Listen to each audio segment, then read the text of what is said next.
Department আৰু finance কমিশ্যনৰ government of ইণ্ডিয়াৰ আৰু গভৰ্ণমেণ্ট অফ আছামৰ 24-25-26-26 যিখিনি প্ৰগ্ৰেছ ৰিপৰ্ট কাম কৰা সেইটো আমি ৰিভিউ কৰিছোঁ আৰু তামোলপুৰ হিচাপে বেয়া হোৱা নাই। মই যিখিনি চালোঁ PWD ৰডছ আৰু বিল্ডিং দুটাও ভাল প্ৰগ্ৰেছ 24-25 আৰু 25-26 নতুনটো নাই এতিয়া আহিবহে। আৰু PNRD ডিপাৰ্টমেণ্টৰ যিখিনি দেখিছোঁ বা আমাক দেখুৱাইছে বেয়া নহয় তামোলপুৰ হিচাপে প্ৰগ্ৰেছটো চব ভাল।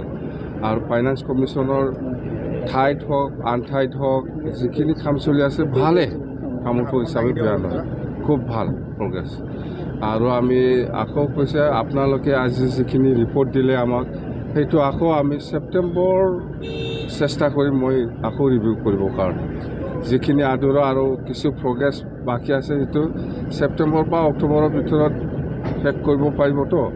তো অক্টোবৰ ধৰি লওক বা ছেপ্টেম্বৰ লাষ্ট আকৌ ৰিভিউ কৰিম আৰু পাছ। ছাৰ, আমাৰ ঘাইকৈ ৰাষ্ট্ৰীয় ঘাইপথ তামোলপুৰৰ পৰা দৰংগা মেলালৈ 127 ওদালগুৰি ৰোডটো একেবাৰে বেয়া। আপোনালোকেহে বেয়া কৈছে, মইতো এইটো ৰাস্তাতে যোৱা খালিও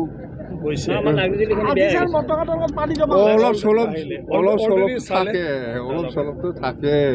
তামোলপুৰ ওদালগুৰি পথটো একেবাৰে এইটো কাৰণে অলপ চলপটো আছে। এইটো মেৰামতিৰ কাৰণে আমাৰ PWD ইঞ্জিনিয়াৰসকলে চাই আছে। কিমান দিন হৈছে চৰকাৰ পইচা আহিছে নতুন, ছেপ্টেম্বৰত আহিব। বাকী কাম কৰা মানুহ যদি আছে আহক, মই কৰিব দিম। বাকী নকৰে না কোনো।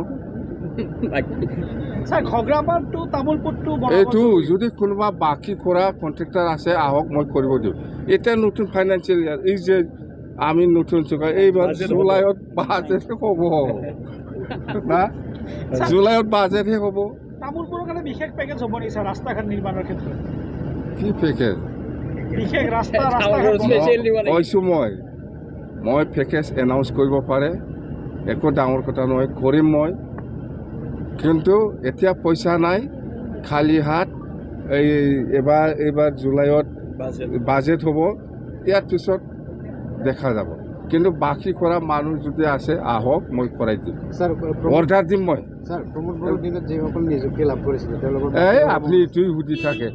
প্ৰমোদ বড়োৱে যিটো চাকৰি দিছে নিয়মীয়াভাৱে চাকৰি দিলেতো তেতিয়াই চিধা হ'লে হয়, কিন্তু ভেজালত থাকিছে। সেইকাৰণে আমি এতিয়া চিজন কৰিছে যিসকল জেনুৱেন সেইটো 100%।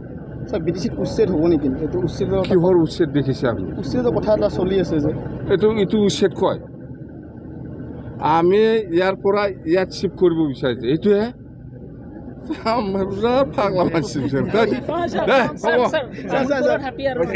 তামোলপুৰ জিলাৰ তেখেতৰ 4টা বিভাগৰ ৰিভিউ মিটিং কৰিলে। প্ৰগ্ৰেছবিলাক ধুনীয়াকৈ আজি ইয়াত আমাৰ বিভাগে প্ৰেজেণ্টেশ্যন দিছে। আৰু সেইমতে তামোলপুৰৰ কামখিনি আপোনালোকেও দেখি আছে, চবেই দেখি আছে, কাম চলি আছে। কিন্তু এই বছৰ যিহেতু আমি চবেই জানো ফেব্ৰুৱাৰীৰ পৰাই নিৰ্বাচনৰ কাৰণে চবেই লাগি আছে, বিভাগটো ৰাইজেও গোটেইবিলাক। আৰু আমি নিৰ্বাচন থকাৰ কাৰণে ফাইনেন্সিয়েল বাজেট যিহেতু নিয়ম আমাৰ সেইটো যে চৰকাৰ নাথাকিলে বাজেট নিদিয়ে, সেইটোৰ কাৰণে বাজেট ল'ব পৰা নাই। আৰু নতুন চৰকাৰ গঠন হোৱাৰ পিছত এতিয়া জুলাইতে বাজেটটো হ'ব, আৰু বাজেট হোৱাৰ পিছতে আমাৰ গোটেই কামবিলাক নতুন কামবিলাক আৰম্ভ হ'ব।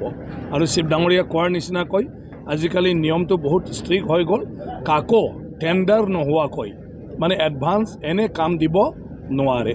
আৰু সেইটোৰ কাৰণে টেণ্ডাৰতো এতিয়া লয়েষ্ট যোনে মাৰে সিয়ে ঠিকা পাব।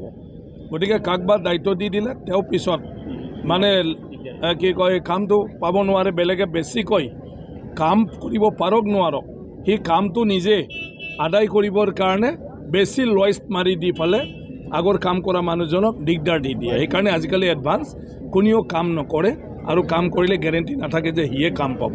আৰু এতিয়া কাৰণে শিৱ ডাঙৰীয়াই কৈছে এডভান্স কাম কৰা মানুহ, বাকীত কৰা মানুহ থাকিলে কাম দিম। গতিকে আজিকালি নিয়মে সেইটো নাই। গতিকে 1 মাহৰ পিছত আমাৰ চব হ'ব। আমাৰ UT ৰোড অলৰেডি আমাৰ চিফ মিনিষ্টাৰ ডাঙৰীয়াই আমাৰ বিষয়া পঠাই দি দিলে, তেওঁলোকে অলৰেডি চাই গ'ল। এতিয়া যিখিনি মেৰামতি কৰিব লাগে সোনকালে ব্যৱস্থা ল'ব। আৰু তাৰপিছত আমাৰ যিটো ৰঙিয়া দাৰাংগা তামোলপুৰ যিটো ৰোড সেইটো মই সেইদিনা ক'লোঁ নেশ্যনেল হাইৱে অলৰেডি তেওঁলোকে কিবা কৰিলে আগতে প্ৰপ'জাল এটা পঠাইছিলে গতিকে তেওঁলোকে এতিয়া ইমিডিয়েটলি যিখিনি ইমাৰ্জেঞ্চি কৰিবলগীয়া আছে সেইটো কৰাৰ কাৰণে ব্যৱস্থা লোৱা হ'ব বুলি জনাইছে স্যাৰ নিৰ্বাচন আপুনি এটা প্ৰতিশ্ৰুতি দিছিল তামোলপুৰ আৰু হয় সেইটো চব আমাৰ আছাম মালত হ'ব গতিকে সেইকাৰণে এতিয়া ফাইনেন্সিয়েল ইয়াৰৰ পিছত নতুন মানে যিখিনি আঁচনি লোৱা হ'ব তো পেকেজ আমাৰ যিখিনি এনাউন্সমেণ্ট আছে ইলেকশ্যন এছুৰেঞ্চ আছে সেইটো গোটেইটো আমাৰ মানে হাতত লোৱা হ'ব গতিকে আমাৰ তামোলপুৰত বহুত আছে স্যাৰ গাঁতখিনি মাৰাৰ কাৰণে কিবা ব্যৱস্থা গ্ৰহণ কৰিব মানে সেইটোৱে ব্যৱস্থা কৰি আছে গাঁতখিনি মাৰা তথাপিতো পইচা লাগিব সেইকাৰণে বাজেটটো যোৱাৰ লগে লগে PWD ডিপাৰ্টমেণ্টে যি মানে পায় সেইটো লৈ পেলাই কাম দি দিব সেইটো